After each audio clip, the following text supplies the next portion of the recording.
I in those hear that a situations? lot where, "Oh, hey, our persona's not online," or "Our persona's not gonna be in this area." More and more, I don't believe that's true.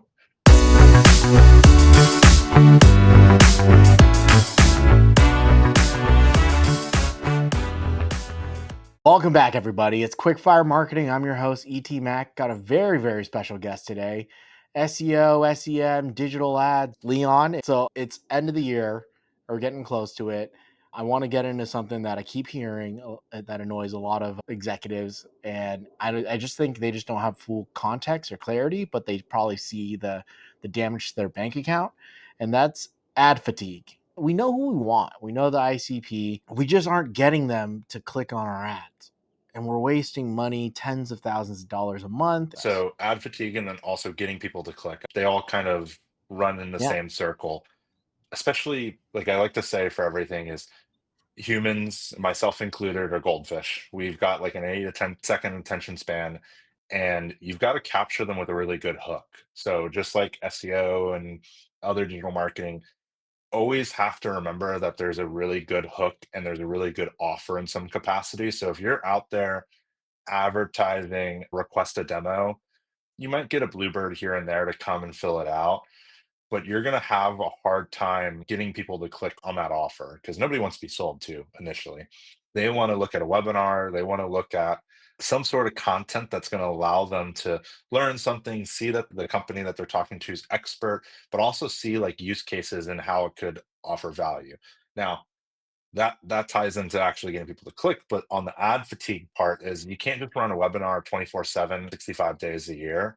There's a lot of effort into cycling them out. So every 3 to 4 months, having new ads cycled in make a really big difference. And even small changes, like I've seen folks go from a yellow background to a blue background to a purple background, and those ads keep improving and improving. It's the same exact message, same exact webinar, but to that goldfish, they're like, "Oh, I've seen that yellow ad 300 times," but now so it kind of all goes back to, you gotta have a good offer, and then don't say the same thing 300 times over the course of a year. How do you choose your stick? Because you don't want to stray away too far, right? Like you said, keep the same messaging, but change the colors. There is so much data coming across. There is click-through rate, there is, impressions, quality scores, there's all these things being fed into there. But if you're looking at this data and you've got somebody to kind of break it down and kind of boil it down for you, you can turn around and say, "Okay, this ad over the past 3 months has just been getting less and less clicks, it's getting less impressions." That's gotta be a signal for maybe ad fatigue or offer fatigue. And then you can turn around and start testing and saying, "Hey, every 4 weeks, let's roll out a new ad." And if that ad is performing better, you turn something else off and then cycle in a new one that's similar, maybe a different color, maybe a different message. They don't have to be really that different. Going off of that, does localization matter? I always wonder that because in B2C, Yeah. it's cool. Like I always think to like Shanko being the best because they hurt my feelings when I found out they were like a nationwide brand because I thought it was just in the California Bay Area. Localization does matter in the sense of a global perspective. So if you have a United States company, you're advertising in the United States, from New York to California, there's not that big of a difference or cultural shift. Like I know there's some cultural differences there, but it's not that big. But if you go from the United States Mhm. to Mexico, localization in that perspective does come into play where you want to start thinking about native language. You want to maybe start thinking of what rules and regulations do they have, privacy and all of that. So there's some localizations in those perspective. But in B2B world, I would call localization more messaging to a specific company. So a lot of times that might be industry specific. That might actually be a one or two companies in particular. And that's more of an account-based marketing where your sales folks put together a list and say, "Hey, we're going to go after all these food and beverage companies." You can start messaging them and also tailor that message to say, "Hey, food and beverage companies, we know cybersecurity is a really important perspective. You might not think about it, and most people don't say it, but you can talk about cybersecurity in a food and bev perspective and be able to have a localization to that, but it's in a Mhm. business to business conversation. So all these changes, it all sounds like, hey, quick fixes, but in reality, what people don't get if they don't enter this world is it's time, right? Google ads, LinkedIn ads, there's an immediacy towards it because just like on an SEO perspective, you write a blog article 6 to 8 months down the road, you might see some clicks and some impact. But when you're spending money, you get in front of people's faces fairly quickly. You need enough data to make a decision. So you got 10 clicks and you're like, hey, our click through rate's 10%. That's not enough data to make a decision. But if you've got 100 clicks and you've got a 10% click through rate, that's enough data. So what I'm trying to get at is it depends a little bit based on your spend. So if you're spending $100,000 a month, testing can go 1,000 times faster because you've got all that spend, all of those impressions, and you're able to shove a lot more stuff into it. It also means, a lot more effort to kind of keep testing and staying on top of that. On the flip side, if you're spending maybe five to $10,000 a month, there is a longer push to it because if you've got a number of campaigns out there and each campaign's maybe getting $1,000 to $2,000 a month, and your cost per click is $20, you're only going to get so many impressions and so many clicks. So you might have to look at a 3 month period.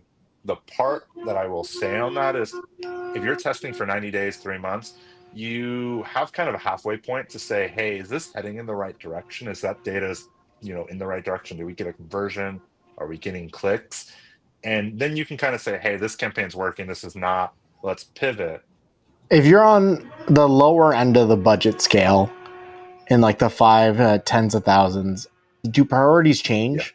Because I feel like at a higher number, right, like you can kind of get away. Like we're assuming if you're spending 100K plus, you probably have higher quality content, you have enough. But at the 5 and 10, maybe you're a newer company or just a lower So budget company. strategy is totally different. Depending on the type of company you are, that could be, a 7 day process to 7 month process. The big part to that is on a $10,000 budget, you're not going to be doing as much brand awareness, brand prospecting. We're going to spend for the fact that we need to bring our brand presence up. On the lower end, a lot more is did we get a lead? Was that lead qualified? Did it make it to MQL status, the marketing qualified? And then did it make it to sales qualified? Oftentimes that's as kind of far as a marketing and my perspective can make it.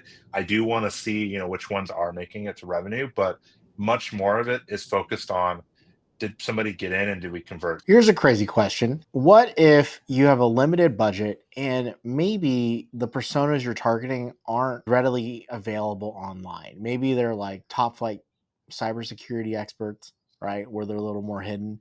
How do you get in front of them I in those hear that a situations? lot where, oh hey, our persona's not online or our persona's not going to be in this area. More and more, I don't believe that's true. LinkedIn, for example, there's some surveys out there that 70% of buyers consider LinkedIn their most trusted source. They might not actively have really cool profiles or optimized, but they're probably there in some capacity lurking. Same thing on the Google side. Every single person in this world has Googled before, and they are probably Googling for what you're selling. Mhm. The part is you got to figure out where that watering hole is a little bit, and sometimes that is difficult. The default watering hole, more than likely for 99% of businesses, is going to start at Google. And then on the competitor stuff, you have to make it clear that, hey, you're not that competitor, but you've got a better solution.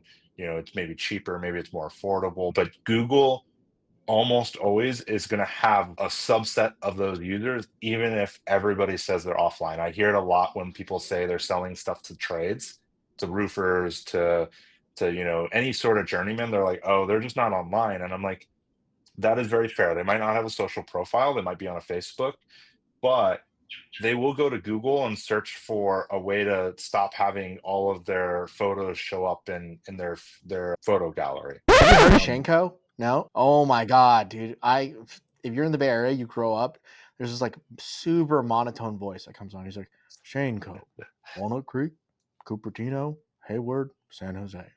We're here for you.